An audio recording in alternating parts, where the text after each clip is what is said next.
Anyway, one of the storemen got seriously weighed in. I remember him getting his head smashed open with ammonia, getting poured into his eyes, getting Stanley knife ribbons, you know, and that was a bad incident, you know. It went against the vibe of acid house, peace and love. I describe it as the day the music died. A bank holiday all day, packed full of sweaty youngsters riding to house music booming out. DJs including Roger the Dodge and Groove Rider keep the crowd moving with their latest tunes. The resident security team, over 20 hulking bouncers in traditional dicky bows and penguin suits, look out of place in a venue full of ravers, high on ecstasy and life.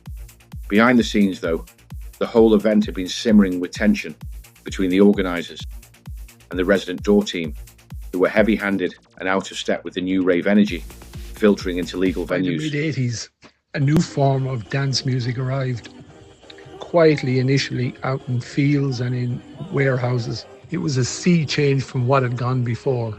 Out was dress code, age restrictions, anything went really, and the youth bought into it immediately. In some extreme cases, the door staff learned the hard way that rave promoters had to rely on their mailing lists to develop a cult following. And this meant everyone in the venue knew each other.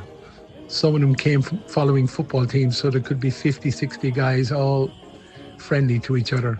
So when situations developed, they were much larger than what was normal in a nightclub. These old school bouncers had spent the night bullying, intimidating, and generally pissing all over the good vibe, animating the Basildon venue from the start. Now, as the night drew to a close, the Essex bouncers began locking the venue down. One close friend of Genesis, Fitzroy, had left his mobile phone in an upstairs section of the building. He was a promoter of hypnosis on a Friday night at the infamous Dungeons Club, tucked away under the Greyhound pub on Lee Bridge Road.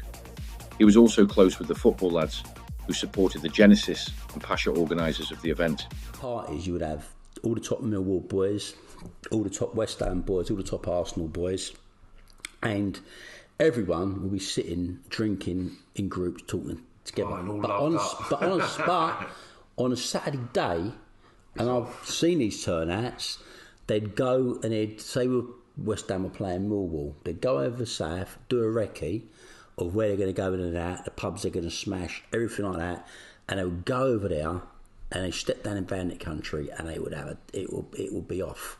I mean, you'd have a full scale riot going and bricks going through pub windows, people staring at each other with Stanley knives, full on madness. And on Saturday night, everyone's there dancing together. The tensions that had bubbled under the surface finally exploded when the doorman attacked him for attempting to retrieve his phone. He was dragged down the stairs by his dreadlocks and punched unceremoniously by bouncers with knuckle duster covered fists. The office area where Genesis founders and their security were counting the takings also came under attack as the doorman dropped any pretense of tolerating the rave organisers. One of their friends, Chrissy Brambles, was punched so hard with an uppercut that he was knocked unconscious. The match was lit. Fitzroy and his friends were already jostling with the local doorman. The Genesis security team were made up of a core of dangerous West Ham hooligans, a mix of the hardcore Mile End firm and the younger ICF. Initially, they were attempting to break up the clash between Fitzroy and the bouncers, but hostilities were ramping up. The Essex bouncers had formed a line, 20 strong and fully tooled up, ready to attack anyone associated with the rave. On the other side stood the clobbers, backed by Genesis and their West Ham affiliated security, who had dismantled thick carved table legs as makeshift weapons. The line had been drawn. Hatred was boiling over. What followed would be one of the bloodiest clashes in Basildon's door history, and the night the music died for Andrew Pritchard, the man who had organised this bank holiday all-dayer with the best of intentions. Genesis was the brainchild of Andrew Pritchard's, the vision of a young, mixed-race and street-smart Hackney lad who had tapped into the acid house movement before it began to sweep the country. Andrew's lighter skin tone often led to people wrongly assuming he was white, but his Caribbean identity ran deep. It was part of who he was and central to how he rose to become one of the most successful underground promoters of his generation. His mother Mavis came to the UK from Jamaica in the early 1950s and quickly made her mark. After facing eviction and racial discrimination, she toughed it out and her adventurous spirit flowed.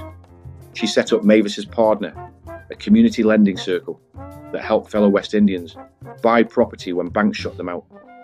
In a Britain where high street banks routinely refused mortgages or loans to black migrants, the West Indian community created its own financial lifeline, the Partner system. And she came up with an ingenious, method which had been used before in Jamaica. It was called a Partner system. And what it meant was basically they created their own banking system because banks wouldn't lend money to West Indians. Even though they had a job, they wouldn't get on a property ladder. So what they used to do was basically each week, for a large group of people, we just trust each other, would give you a portion of their wages. And you'd collect all that money together and you'd basically rotate it. And what happened is a person then would be entitled to that draw. So if 20 of you are in or 50 are in now, they would get that money and they would be paying it back over the period of time. You trust them, they would pay it back. It was simple, trusted and built entirely on community accountability. Each week, dozens of participants would contribute a fixed sum to a central pot, managed by a trusted organiser known as the banker. In Mavis's case, that banker was her. When a draw was made, one member would receive the entire pot, a lump sum they could use as a deposit, business seed money, or to send back home to the Caribbean. The cycle continued until every participant had received their draw. In Mavis's case, her partner not only helped others get on their feet, it became a central hub of advice, support and connection. Operating a successful partner required discipline, integrity and strong relationships, qualities that earned Mavis a place of respect in the community. His father, Ronnie Pritchard, was a white East Ender who, after completing national service, carried on the family tradition as both a bricklayer and paraffin dealer. Raised in Hoxton, Ronnie came from a long line of builders and grafters, deeply rooted in working class London. Marion and Ronald passed away within 8 months of each other, Marion first and then Ronald in 2020, from what many close to him described as a broken heart.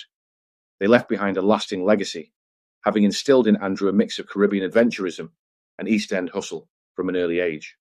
While they might have hoped his business ventures would stay firmly on the right side of the law, Andrew was now plunging headlong into music entrepreneurship, a path that would lead him on a journey fit for a Netflix true crime blockbuster. And it all began with sound systems. From an early age, he was drawn into London's underground sound system culture. Long before Acid House broke into the mainstream, he was building speaker boxes from stolen chipboard, wiring amps in backroom workshops, and organising blues parties. His technical knowledge came through a mix of college training and hard-earned hands-on experience in an environment where equipment was often improvised or simply unaffordable. This foundation put Andrew in a unique position as the rave scene began to form.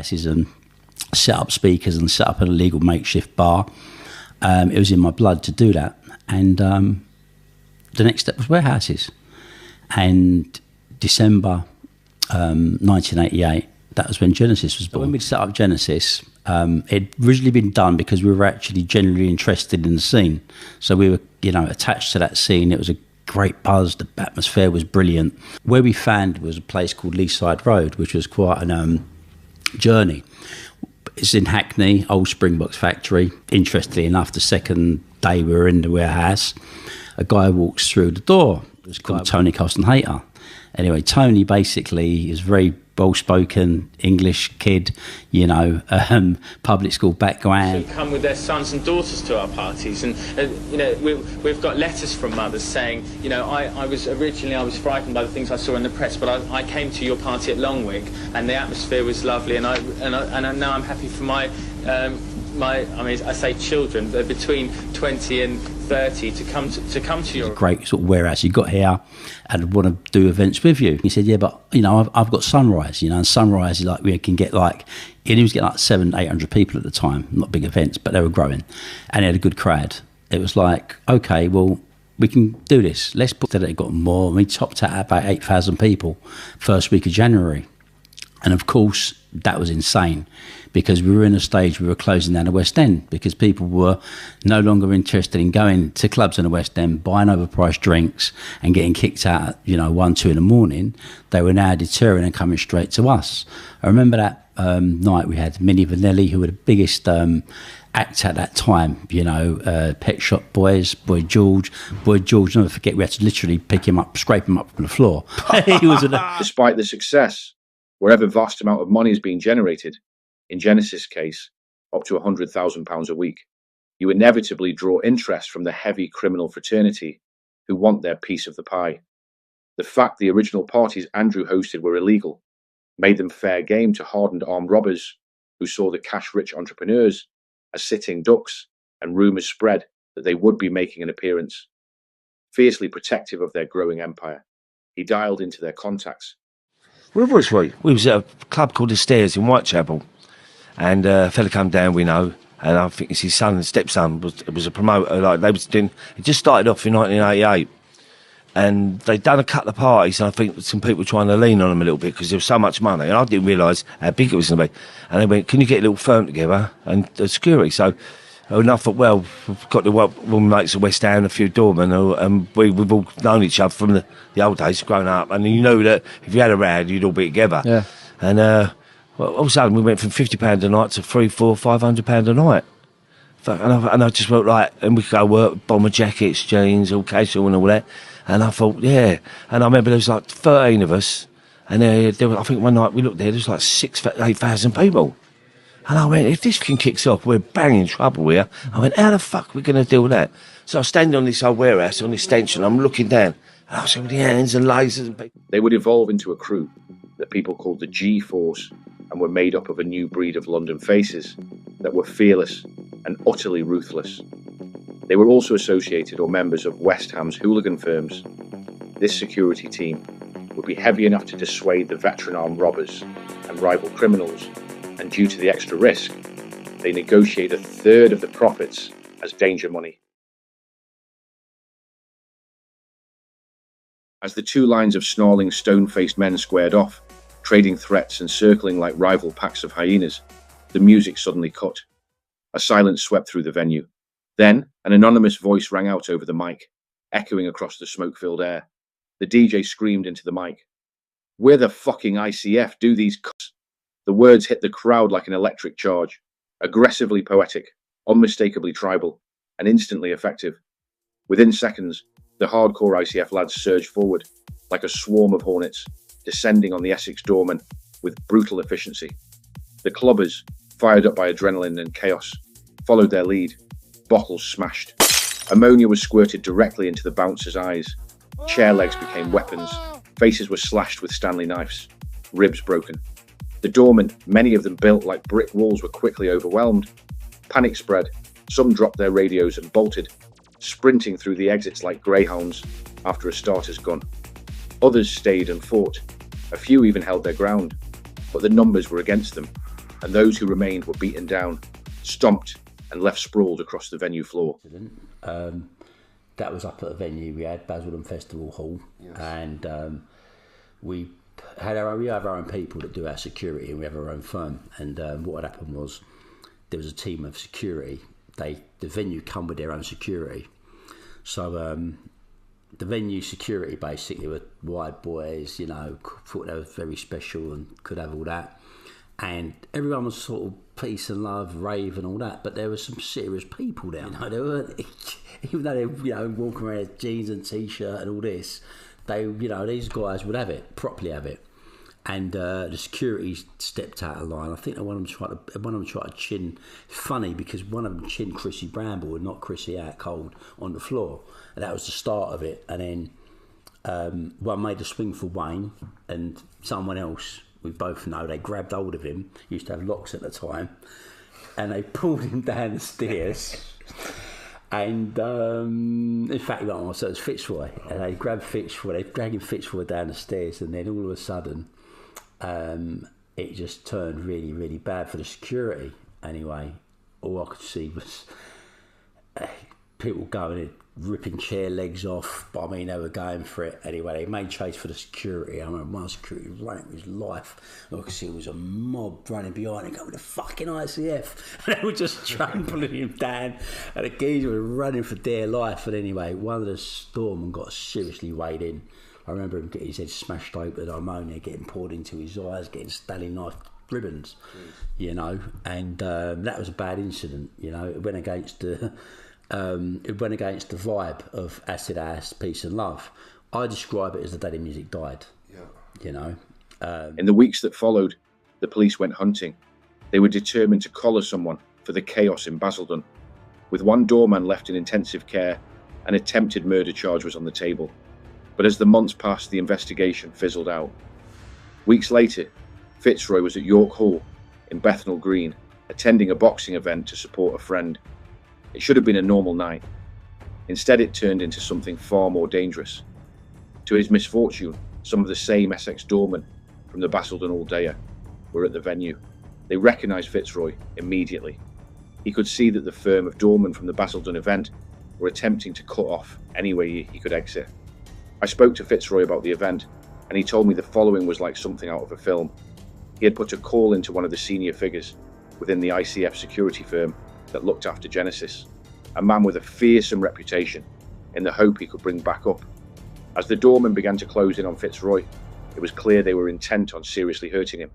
He was outnumbered and at their mercy.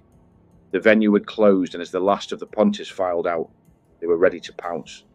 That was until a huge figure appeared at the entrance, like an avenging angel. Dressed in a long, leather trench coat, a shotgun visibly strapped to his arm, he moved with absolute intent. Somehow he'd made it past the locked doors. He walked straight through the crowd of doormen, levelling the weapon and staring each of them down. "If you touch him," his silence said, "I'll blow you away." They believed him. Fitzroy was pulled out safely. The matter was put to bed after this scenario. Andrew would also see this as the beginning of the end of the Genesis chapter, the night the music died. But for Andrew, this was only the start. Lifelong friendships had been formed, an encyclopedic knowledge of the club scene, music industry, and London's underbelly had been learned. Hundreds of thousands of pounds had been earned in this run. But the bloodshed at the Essex Rave had highlighted the extreme risks now associated with organising the parties. Potentially long sentences for violence and hefty confiscation orders were not worth the returns. If he was going to risk his liberty for potentially big sentences, the risk-reward ratio needed to be scaled up.